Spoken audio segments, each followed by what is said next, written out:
ये दुनिया में क्या हो रहा है? सभी ग्रह इतने गर्म हो रहे हैं, सभी नदियां और महासागर उत्तेजित हैं। इनके पर्वतों और द्वीपों के साथ पृथ्वी की सतह कांप रही है और सभी दिशाएं आश्चर्यचकित हैं।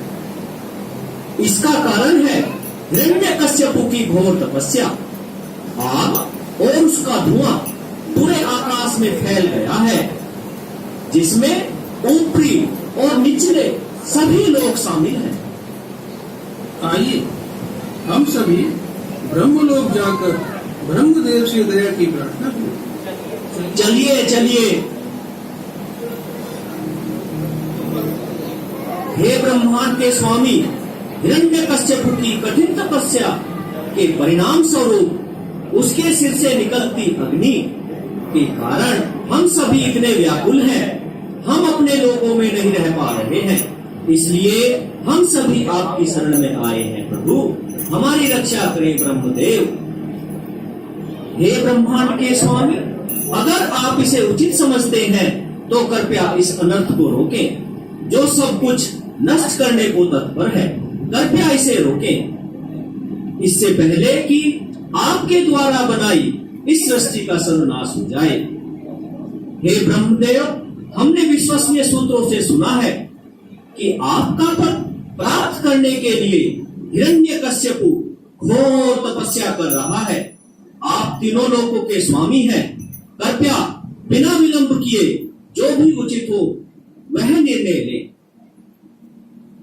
हे भगवान ब्रह्मा, इस ब्रह्मांड के भीतर आपकी उपस्थिति निश्चित रूप से सभी के लिए सबसे शुभ है, विशेष रूप से गायों और ब्राह्मणों के लिए।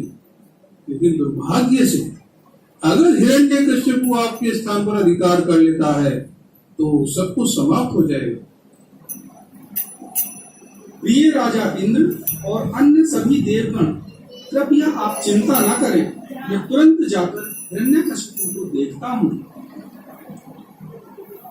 इस प्रकार भृगु, दक्ष और अन्य महान ऋषियों के साथ भगवान ब्रह्मा तुरंत उस स्थान के लिए यात्रा आरंभ करते हैं जहाँ हिरण्यकश्यपु अपनी तपस्या कर रहा था। भगवान ब्रह्मा, जो एक हंस विमान द्वारा वहां ले जाए जाते हैं, पहले यह नहीं देख पाए कि हिरण्यकश्यपु कहाँ था, क्योंकि हिरण्यकश्यपु के शरीर को चींटियों की बांबी, घास और बांस के झुरमुटों द्वारा ढक लिया गया था। क्योंकि हिरण्यकश्यपु लंबे समय से वहां था, चींटियों ने उसकी त्वचा, वसा, मांस तथा रक्त का भक्षण कर लिया था। तब ब्रह्मदेव और देवगणों ने उसे देखा, जो बादलों में ढके हुए सूर्य सा प्रतीत हो रहा था, जिसने अपनी तपस्या से संपूर्ण ब्रह्मांड को गर्म कर दिया था। आश्चर्य से भरे ब्रह्मदेव मुस्कुराने लगे और फिर उन्होंने हिरण्यकश्यपु को इस प्रकार संबोधित किया। ओम ब्रह्मदेवाय नमः। ओम ब्रह्मदेवाय नमः। हे कश्यप मुनि के पुत्र, कृपया उठो। आपको बहुत बहुत शुभकामनाएं। आपकी तपस्या अब पूर्ण हो गई है पुत्र, और इसीलिए मैं आपको वरदान देने आया हूँ। अब तुम मुझसे जो कुछ चाहते हो मांग सकते हो। मैं तुम्हारी इच्छा पूर्ण करने का प्रयास करूंगा। आपका धीरज देखकर मैं बहुत ही आश्चर्यचकित हूँ। सभी प्रकार के कीट पतंगों और चींटियों द्वारा भक्षण किए जाने के पश्चात भी आप अपने प्राणों को अपनी अस्थियों के भीतर समाहित किए हुए हो। निश्चित रूप से यह अद्भुत है। आपसे पूर्व ऋषि भृगु जैसे संत व्यक्ति भी इतनी कठोर तपस्या नहीं कर पाए, और न ही भविष्य में कोई ऐसा कर पाएगा। इन तीनों लोकों में कौन 100 वर्षों तक बिना पानी पिए भी अपना जीवन निर्वाह कर सकता है? हे दिति के प्रिय पुत्र, आपके महान संकल्प और तपस्या से आपने वह किया है जो महान संतों के लिए भी असंभव था, और इस प्रकार मैं निश्चित रूप से आपके द्वारा जीत लिया गया हूँ। हे असुर श्रेष्ठ, इस कारण से मैं अब आपकी इच्छा के अनुसार आपको वरदान देने के लिए तत्पर हूँ। कहो पुत्र। प्रणाम ब्रह्मदेव। हे ब्रह्मदेव, मैं आपको श्रद्धा पूर्वक नमन करता हूँ। आप ही संपूर्ण ब्रह्मांड के मूल हैं, जो सर्वज्ञ हैं, जो मस्तिष्क और ज्ञान को ब्रह्मांड की रचना करके अभिव्यक्त करते हैं। आप ब्रह्म हैं, परमात्मा हैं, सबसे पुरातन देव तत्व के व्यक्तित्व हैं। मुझे मेरे पूर्ण श्रद्धा भाव को आपके चरणों में समर्पित करने दें। आप तो सर्वोपरि असीम और अव्यक्त हैं। हे मेरे प्रभु, हे वरदान करने वालों में सर्वश्रेष्ठ, यदि आप मुझे वरदान देना चाहते हैं तो मुझे यह वरदान दें कि आपके द्वारा बनाई गई किसी भी प्रकार की कृति से मेरा वरना। मुझे यह वरदान दें कि मेरी मृत्यु ना तो किसी घर के भीतर, ना ही किसी घर के बाहर हो, ना दिन में हो, ना रात में हो, ना जमीन पर हो, ना आकाश में।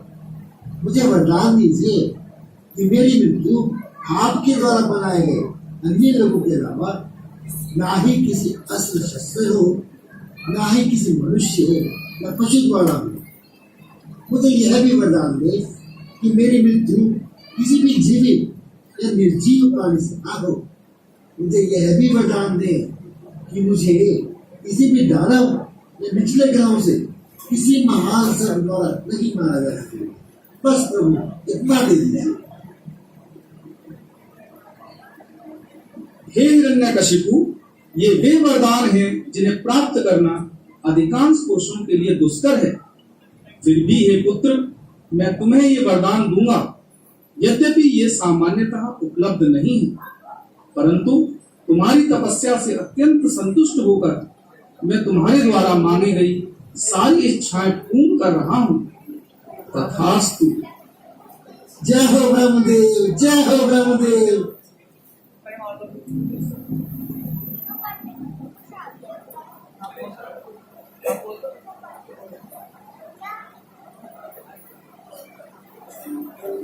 भगवान ब्रह्मा के द्वारा वरदान प्राप्त हो जाने के कारण हिरण्यकशिपु संपूर्ण ब्रह्मांड का विजेता बन गया।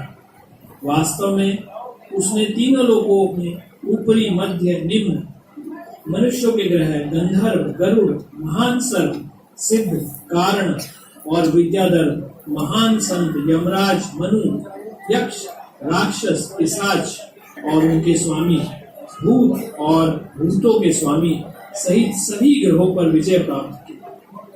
अपनी व्यक्तिगत शक्ति के अनुसार हिरण्यकशिपु राजा इंद्र के सिंहासन पर आरूढ़ था। वह अन्य सभी लोकों के निवासियों को नियंत्रित करता था। हिरण्यकशिपु के डर से पृथ्वी पर पर्याप्त खाद्यान्न की पैदावार हुई। गायों ने प्रचुर मात्रा में दूध की आपूर्ति की और बाहरी स्थान को सुंदर रूप से सुसज्जित किया गया।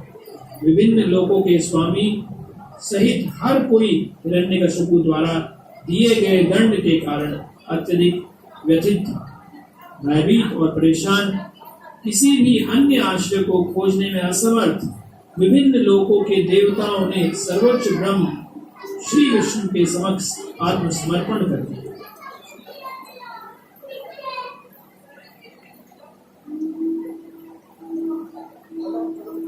आइए हम सभी अपने श्रद्धा भाव व सम्मान को आभार सहित उस दिशा में अग्रसर करें जिस दिशा में भगवान विष्णु का धाम है, जहाँ सभी पवित्र आत्माएं जीवन के काल चक्र का त्याग करती हैं, जहाँ सभी संत आत्माएं जाती हैं और जो एक बार वहां पहुंच जाए वह फिर कभी वापस नहीं आता।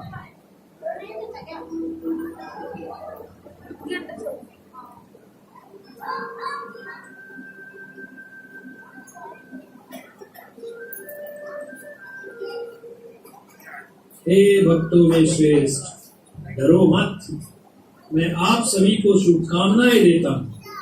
मेरे विषय में सुनकर मेरे नाम का जाप कर और मेरी प्रार्थना कर मेरे भक्त बने, क्योंकि ये सभी जीवित प्राणियों के लिए वरदान है।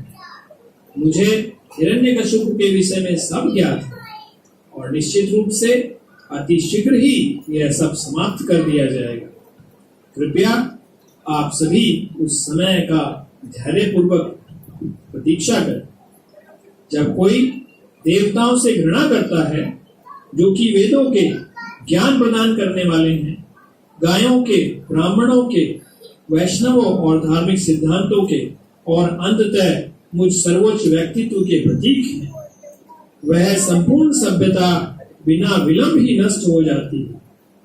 जब हिरण्यकशिपु अपने ही पुत्र भक्त प्रहलाद को प्रताड़ित करेगा, जो अत्यंत शांत और सौम्य है, इसका कोई शत्रु तक नहीं है, मैं ब्रह्मदेव के वरदान के पश्चात भी उस हिरण्यकशिपु का वध कर दूंगा। भगवान श्री विष्णु की जय हो। भगवान श्री विष्णु की जय हो। भगवान श्री विष्णु की जय हो। जब सृष्टि के सर्वोच्च व्यक्तित्व श्री विष्णु ने, जो सभी के आध्यात्मिक गुरु हैं, विभिन्न ग्रहों के देवता गणों को आश्वासन दिया, तो सभी ने बड़े सम्मान के साथ उन्हें श्रद्धा पूर्वक नमन किया और वापस लौट गए। उन सभी के लिए हिरण्यकशिपु वैवाहिक रूप से मर चुका था। हिरण्यकशिपु के 4 अद्भुत और सुयोग्य पुत्र थे, जिनमें से प्रहलाद सर्वश्रेष्ठ थे। यद्यपि प्रहलाद असुरों के परिवार में उत्पन्न हुए थे, तथापि वे एक ब्राह्मण की भांति सुसंस्कृत थे, श्रेष्ठ चरित्र वाले थे तथा पूर्ण सत्य को समझने के लिए दृढ़ संकल्पी थे। प्रहलाद महाराज सदैव श्री कृष्ण के विचारों में लीन रहा करते थे। हिरण्यकशिपु के आध्यात्मिक गुरु शुक्राचार्य के 2 पुत्र थे, जिनका नाम संड एवं अमरका था, जिन्हें प्रहलाद महाराज की शिक्षा का दायित्व दिया गया था। यद्यपि शिक्षकों ने बालक प्रहलाद को राजनीति, अर्थशास्त्र और अन्य भौतिक गतिविधियों में शिक्षित करने का पूर्ण प्रयास किया, परंतु प्रहलाद महाराज ने उनके निर्देशों की परवाह नहीं की, तथापि वे एक शुद्ध भक्त बने रहे। एक बार हिरण्यकशिपु ने अपने पुत्र से उसकी शिक्षा की जानकारी लेने हेतु प्रश्न पूछे। उसने पूछा कि बताओ, जो कुछ भी आपने अपने शिक्षकों से सीखा है, उसमें सबसे अच्छा क्या है?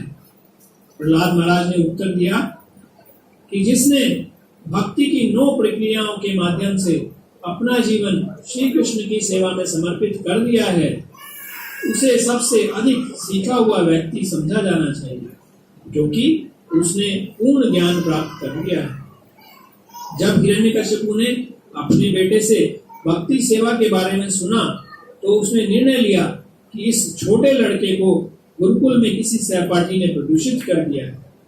इस प्रकार उसने शिक्षकों को लड़कों की देखभाल करने की सलाह दी, ताकि वह कृष्ण भक्त ना बने। उन्होंने प्रहलाद महाराज को अपनी क्षमता के अनुसार सबसे अच्छा सिखाया और पुनः हिरण्यकशिपु के समक्ष उपस्थित किया। सारे बच्चे चिरंजीव,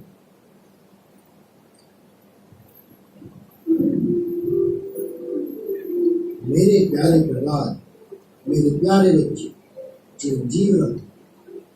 इतने लंबे समय से तुमने अपने शिक्षकों से बहुत सी बातें सुनी। अब तुम यह बताओ कि तुम्हारे अनुसार सर्वोत्तम ज्ञान है।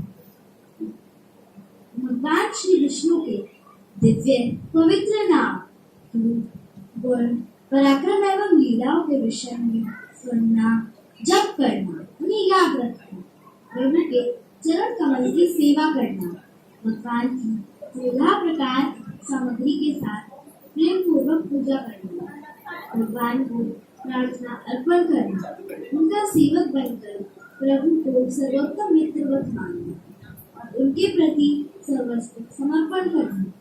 इन 9 क्रियाओं को शुद्ध भक्ति सेवा के रूप में स्वीकार किया जाता है, जिसने 9 विधियों के माध्यम से अपना जीवन श्री कृष्ण की सेवा में समर्पित कर दिया है।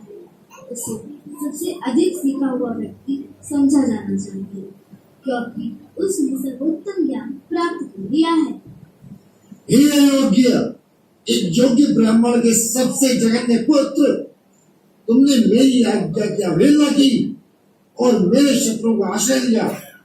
तुमने इस बेचारे बालक को सेवा के विषय में क्या सिखाया है? यह क्या बकवास है? हे राजा, इंद्र के शत्रु, आपके पुत्र प्रहलाद ने जो कुछ भी कहा है वह मैंने या किसी और ने नहीं सिखाया। उनकी सहज भक्ति सेवा स्वाभाविक रूप से उनमें विकसित हुई, इसलिए कृपया अपना क्रोध त्यागे और अनावश्यक रूप से हम पर आरोप न लगा। इस प्रकार ब्राह्मण का अपमान करना उचित नहीं। अरे मूर्ख, हमारे कुल के सर्वाधिक पतित प्राणी, यदि यह शिक्षा तुम्हें तुम्हारे शिक्षकों से नहीं मिली तो तुमने यह शिक्षा कहां से प्राप्त की? अपनी अनियंत्रित इंद्रियों के कारण भौतिकवादी जीवन की आदि व्यक्ति नरकीय परिस्थितियों की ओर बढ़ते हैं और बार बार उसी को चबाते हैं जो पहले चबा चुके हैं।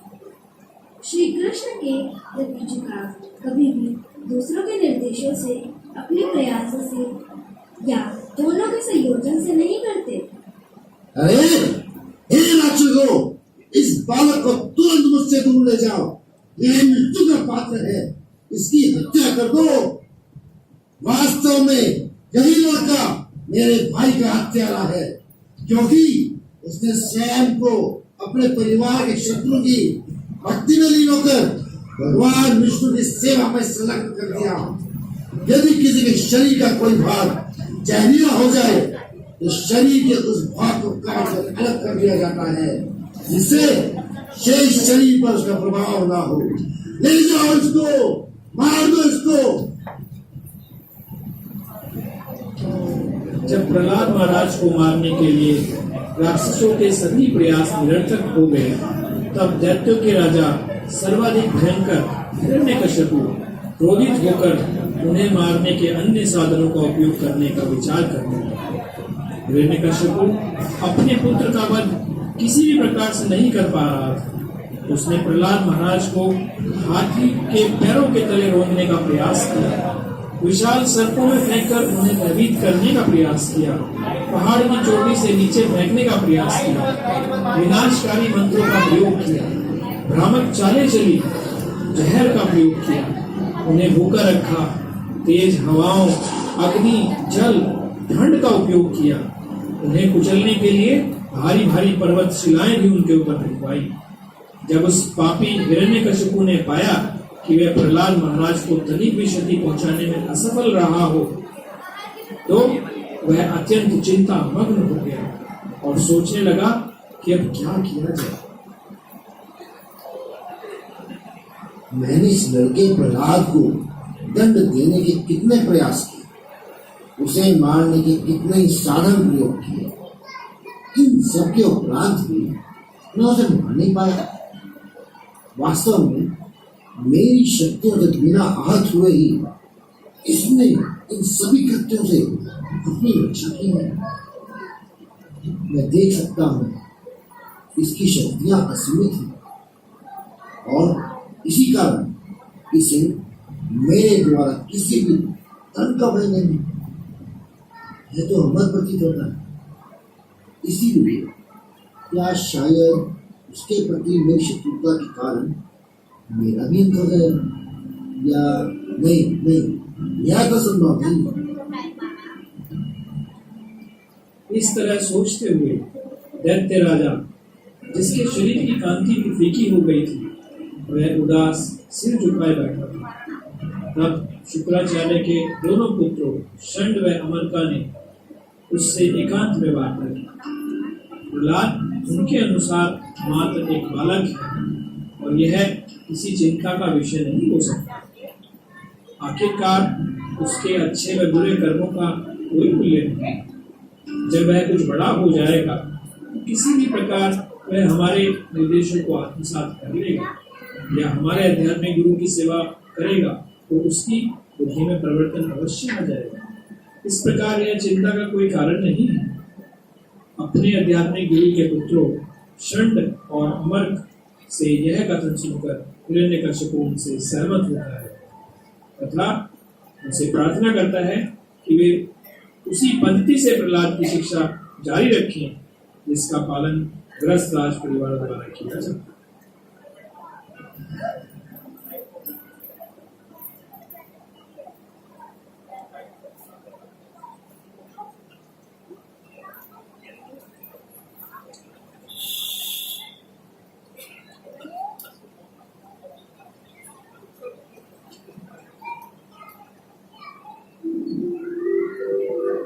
इधर प्रहलाद जब एक दिन षंड और अमृत भोजन के लिए गए थे तब मेरे प्यारे मित्र, हर मनुष्य के जीवन की अधिकतम आयु 100 वर्ष की होती है, लेकिन जो व्यक्ति अपनी इंद्रियों को नियंत्रित नहीं कर सकता है, उसके जीवन के आधे वर्ष पूरी तरह से नष्ट हो जाते हैं, क्योंकि रात में वह 12 घंटे सोता है और अज्ञानता से आच्छादित रहता है।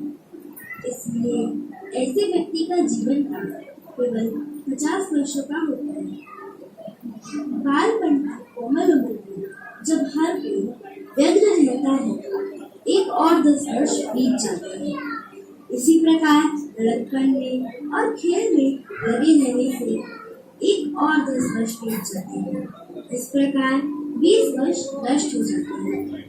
इसी प्रकार वृद्धावस्था में जब कोई अशक्त हो जाता है, भौतिक गतिविधियां करने में असमर्थ हो जाता है, अन्य 20 वर्ष व्यर्थ कर देता है।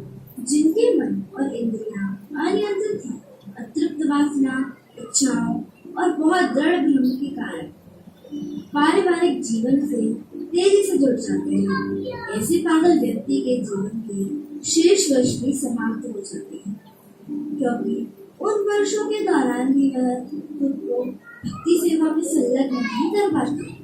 नारायण जी परलोक में सर्वोच्च अधिकारी सभी जीवित प्राणियों के शुभ चिंतक और मित्र हैं। उन्होंने पूर्व काल में इस ज्ञान की व्याख्या महान संत नारद मुनि को दी थी। इस प्रकार के ज्ञान को नारद जैसे संत व्यक्ति की दया के बिना समझना अत्यंत कठिन है, लेकिन हर वह व्यक्ति जिसने नारद की शिष्य परंपरा का आश्रय लिया हुआ है, वह इस ज्ञान को समझ सकता है। मुझे यह ज्ञान महान संत नारद मुनि से ही प्राप्त हुआ है, जो सदैव भक्ति सेवा में लगे रहते हैं। प्रिय प्रहलाद, ना तो आप और ना ही हम दैत्य गुरु शुक्राचार्य के पुत्रों के अतिरिक्त अन्य किसी भी आध्यात्मिक शिक्षक को जानते हैं। क्या कृपया कर आप हमें बताएंगे कि आपने नारद मुनि को सही माना किस प्रकार समझा? जब हमारे पिता हिरण्यकश्यप मंदार पर्वत पर तपस्या करने गए, तब उनके अनुपस्थिति में राजा इंद्र व अन्य देवताओं ने दैत्य को अपने अधीन करने के लिए प्रयास किया। विजय देवताओं ने हिरण्यकश्यप के महल को लूट लिया और सब कुछ नष्ट कर दिया। स्वर्ग के राजा ने मेरी माता को बंधक कर दिया। नारायण नारायण। ओ इंद्र, देवताओं के राजा, यह स्त्री निश्चित रूप से पाप रहित है। आपको उसे इस निर्दयी तरीके से घसीटना शोभा नहीं देता। ओ देवराज, यह पवित्र स्त्री किसी अन्य की पत्नी है। आपको उसे तुरंत छोड़ देना चाहिए। हे महर्षि, इस स्त्री के गर्भ में दानव हिरण्यकश्यप का अंश है, इसलिए जब तक उसकी संतान का जन्म नहीं हो जाता, तब तक उसे हमारी बंधक रहने दें, फिर हम उसे छोड़ देंगे। इस स्त्री के गर्भ में उपस्थित पुत्र पाप रहित व दोष मुक्त है। वास्तव में वह एक महान भक्त है, भगवान विष्णु का एक शक्तिशाली भक्त। इसलिए आप उसे मार नहीं पाएंगे देवराज।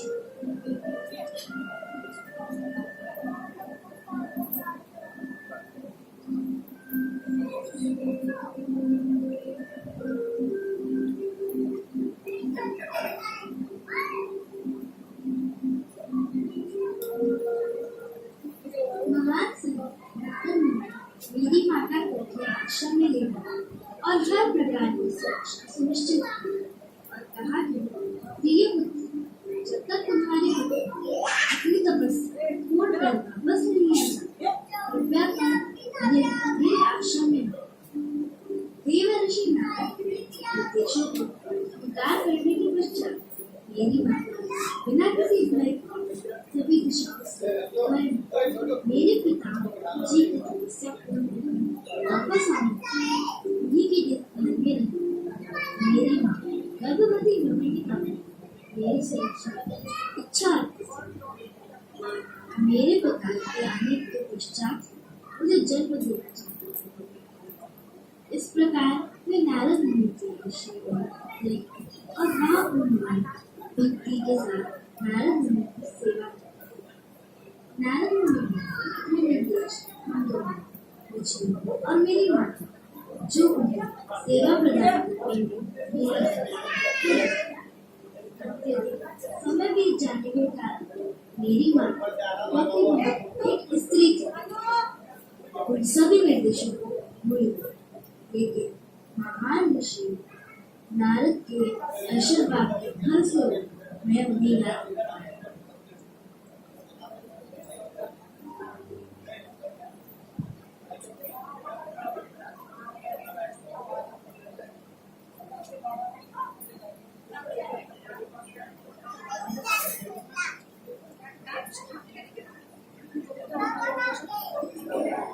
जब हिरण्यकशिपु ने पूरी स्थिति को समझा तो वह बहुत क्रोधित हुआ।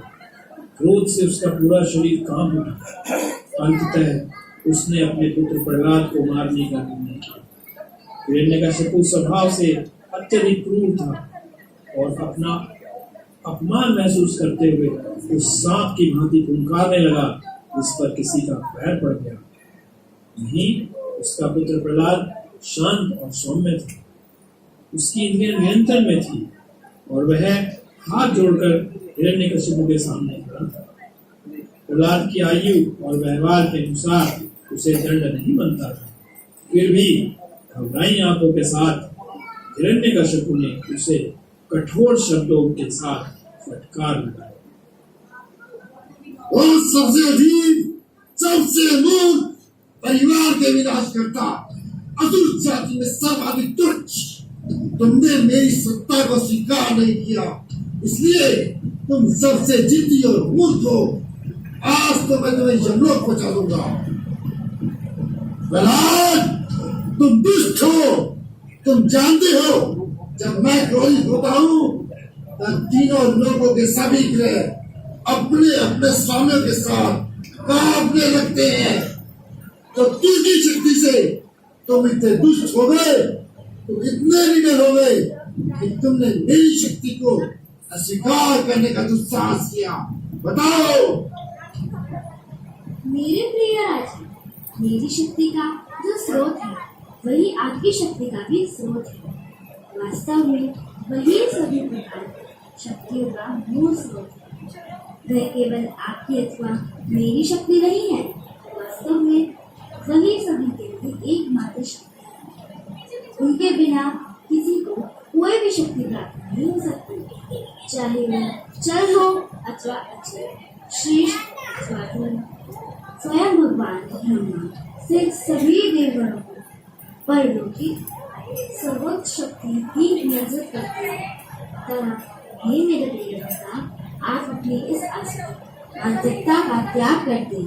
शत्रुओं तथा मित्रों के लिए अपने हृदय में भेदभाव न रखें। अपने मन से आप सभी को समान रूप से देखें। क्या? अरे दुष्ट, सर्वाधिक दुर्भाग्यवान प्रहलाद, तुमने सदैव मेरे समक्ष एक सर्वोच्च पारलौकिक शक्ति का वर्णन किया। एक पारलौकिक शक्ति जो सर्वोपरि है, जो सभी का नियंत्रक है, जो सर्वव्यापी है। लेकिन वह है कहाँ? यदि वह हर जगह है तो मेरे सामने इस खंडर में क्यों नहीं है? अब क्योंकि तुम इतनी बकवास कर चुके हो, अब मैं तुम्हारे सिर को तुम्हारे धड़ से अलग कर दूंगा। अब देखता हूँ कि तुम्हें बचाने कौन सा भगवान आता है, किसमें इतना साहस है। मैं यह देखना चाहता हूँ, कहाँ है वो?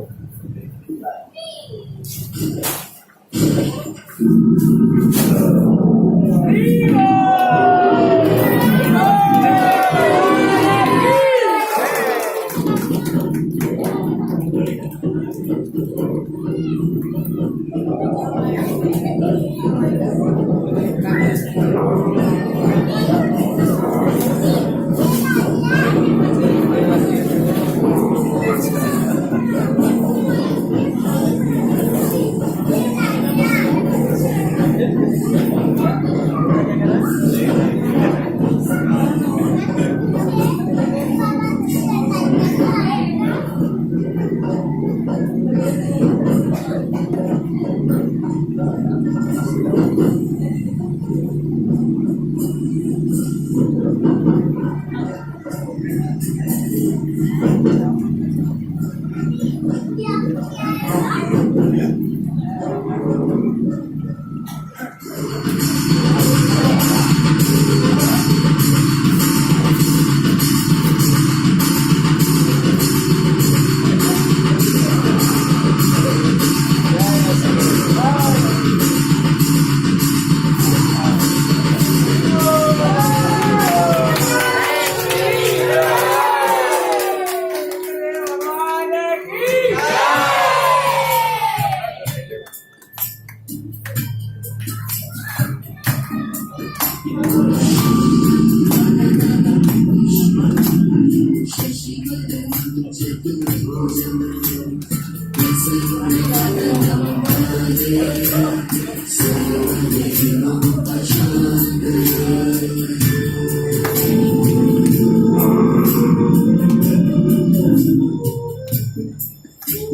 you.